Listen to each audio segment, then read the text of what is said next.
સ્વામી આપણે જેવા મેં નિરખ્યા એની અંદર પણ આપણે જણાવ્યું છે કે બાપા સાથેની પ્રથમ મુલાકાતમાં જ આપણને અલૌકિક આપને આકર્ષણ થયું હતું.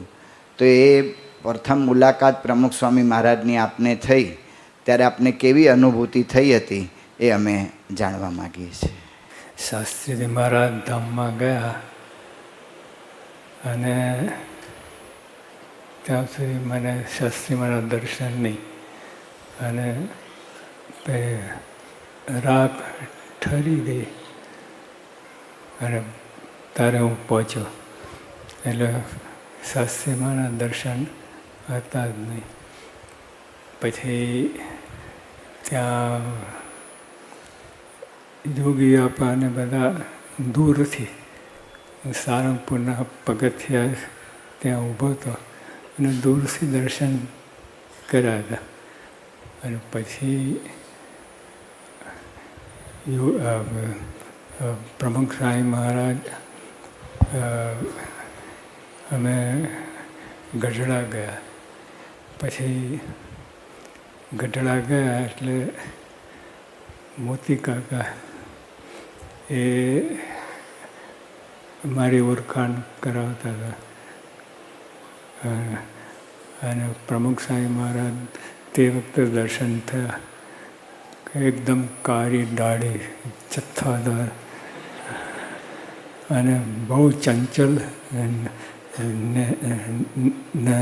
નયન. આમ એક સેકન્ડમાં બધું ઘણું બધું જોઈ લે બધા.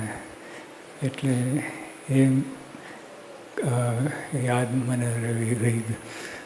પછી સ્વામી તે વખતે હિન્દી બોલતા હતા મારા માટે.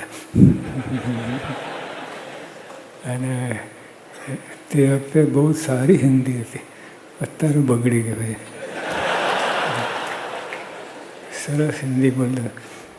અને એટલે અમે બે વાર્તાલાપ કરતા હતા. અને ત્યાં કોઈ હરિભક્ત ને એ આવ્યા અને પ્રમુખ સ્વામીને ઉપાડી ગયા. એટલે હું તો લટકતો. પણ આ ઇમ્પ્રેશન બહુ સારી હજુ મને યાદ આવે છે. સ્વામી, આપે તો યોગી બાબાના વખતની અંદર પ્રમુખ સ્વામી મહારાજે જે રીતે સંસ્થાનું કાર્ય સંભાળ્યું એ આપે બધું જોયું છે. અને એમાં વિઘ્નો પણ આવ્યા સંસ્થા ઉપર ક્યારેક, પણ એમાં સ્વામી ક્યારેય પાછા પડ્યા નહીં. તો આપે એક વખત એવી વાત કરી હતી કે પ્રમુખ સ્વામીએ એકલા હાથે સંસ્થાને અહીં સુધી પહોંચાડી.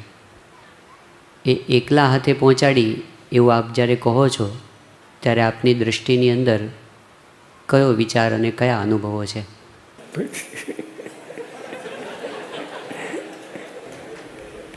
એટલે એવો વિશ્વાસ આવ્યો હતો દ્રઢપણે કે હવે બીજું બધું ગમે એટલું કાર્ય હશે, આ એક જ પુરુષ છે એ બધું હેન્ડલ કરશે, કોઈની જરૂર નહીં પડે. એ રીતે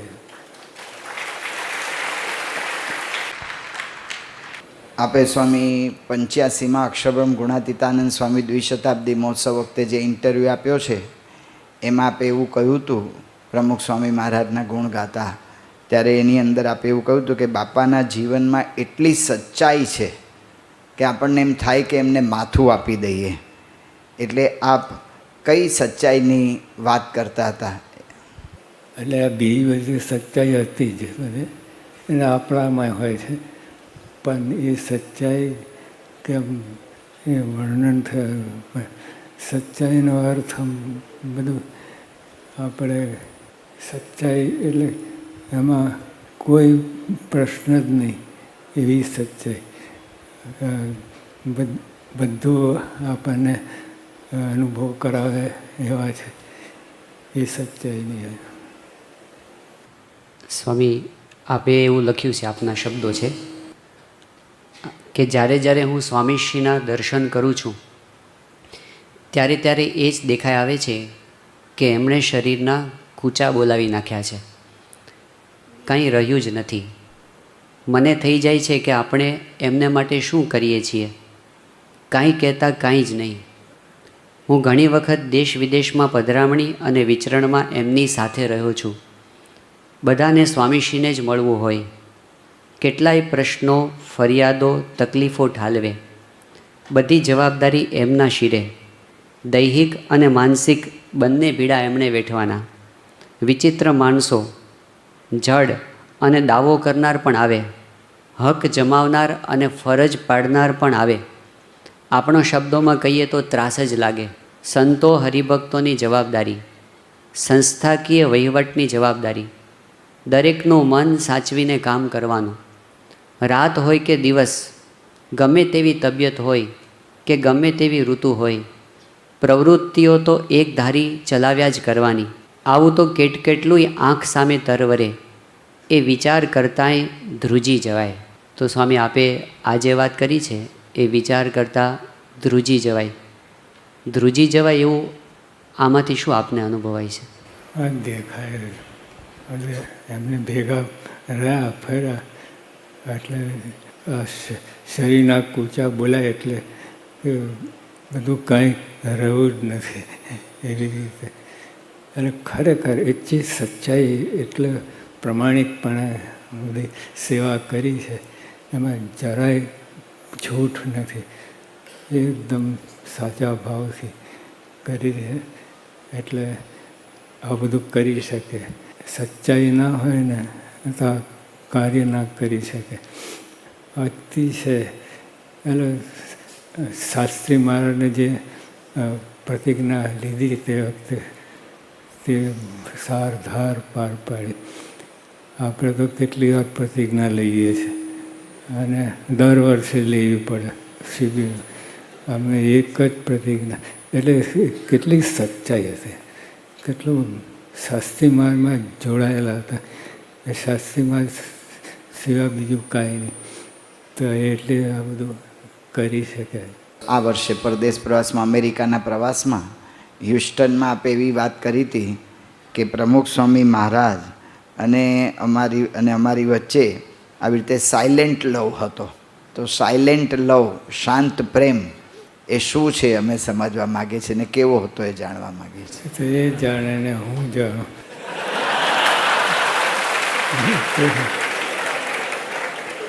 એને મારા માટે ઘણું હેત હતું. દેખાય નહીં અને બધું ઘણું વખત રાખવું પડે. એટલે બીજા કોઈ કહેતા હોય રાખવું પણ સાચું હિત હતું. અવર્ણનીય છે. હમણાં સ્વામી આપે પ્રતિજ્ઞાની વાત કરી કે પ્રમુખ સ્વામી મહારાજ જ્યારે પ્રમુખ પદ પર આવ્યા ત્યારે એમણે એકવાર પ્રતિજ્ઞા લીધી. તો આપને જ્યારે સ્વામીએ જવાબદારી સોંપી અને આ ગુરુપદ નિભાવવાની આપે જવાબદારી સંભાળી બાપાની આજ્ઞાથી, તો એ વખતે આપના મનમાં કયા વિચારો અને કઈ પ્રતિજ્ઞા હતી? મારા સ્વામી પદ બધું છોડી દીધું. એ રાખશે, જેમ કરશે બધું.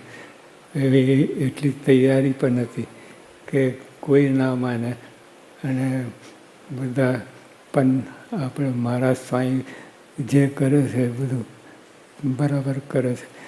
એમાં કોઈ ના માને, કોઈ નિષ્ઠા ના થાય, એ બધું થવાનું ભગવાન પર છે. મારા જેમ કરશે એમ સાચું. અત્યારે જવાબદારી આ સંભાળો છો ત્યારે કયો વિચાર રહે છે? આ જ વિચાર. મારા સ્વામી એમના ઉપર જ નાખ્યું છે બધું. એ જે કરશે અને આપણે માન્ય છે દાસ ભાવ, સેવા ભક્તિ કરવાની. ભાવ નહીં એમાં મરી જાય. એટલે મારા સ્વામી બધું જ કરે છે, કરવાના છે, કરશે જ. એવી બધી દ્રઢ વિશ્વાસ. સ્વામી અત્યારે આપ આખી બધી જવાબદારી સંભાળો છો, અમારા બધાના પ્રશ્નો પણ આપ સાંભળો છો, અને આપ અમને વાત કરો ત્યારે બળની વાત કરો, દિવ્ય ભાવની વાત કરો, પણ અમે બધા જ્યારે આપની પાસે આવીએ, પત્ર લખીએ, મુલાકાતમાં આવીએ, ખાનગીમાં આવીએ, તો તો કોઈ આપની પાસે અમે સારી વાત લઈને આવતા નથી. કાં ફરિયાદ હોય, કાં મૂંઝવણ હોય, કાં સ્વભાવ હોય, એવી જ વાત આપ રાત દિવસ સાંભળો છો.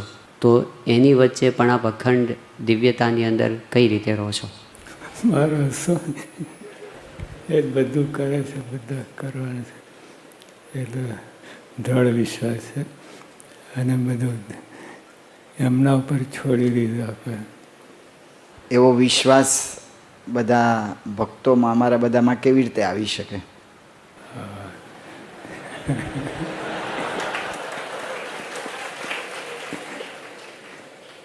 હવે ભગવાન સાચા છે અને સ્વામી સાચા, મારા સ્વામી સાચા છે, મુક્તો સાચા છે અને હજારો એકાંતિક ભક્તો થયેલા છે, એ સાચું છે.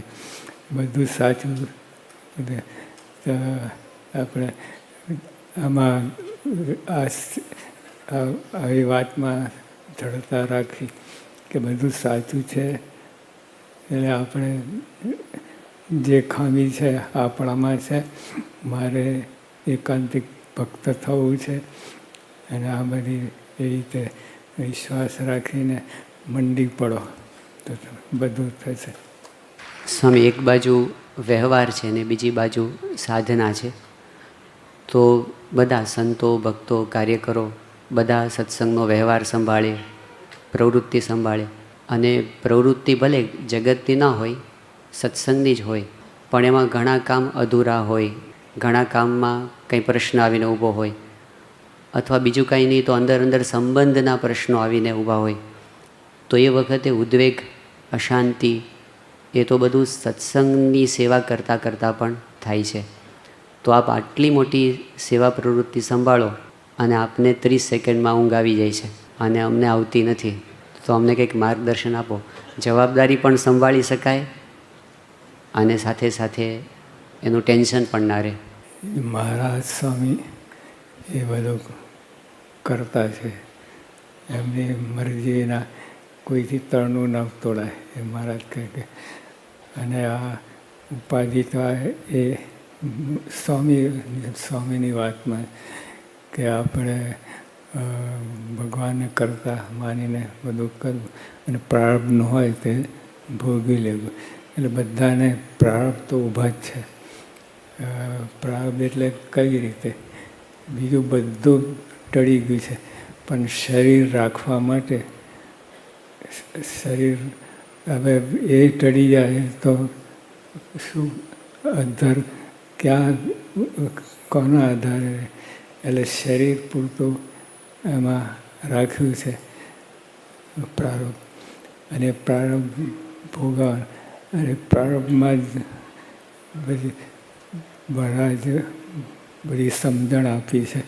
કેટલી પ્રકારની સમજણ આપી છે અને એ સમજણ પ્રમાણે આપણે રહીએ અને નીતિ નિયમ, ધર્મ નિયમ પાળીએ.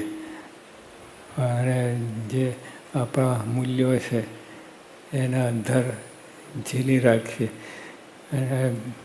અને અભાવની વાતો મોટી ચોકડી, એને જોઈએ જ નહીં. અભાવગુણ તો કરવાના શું?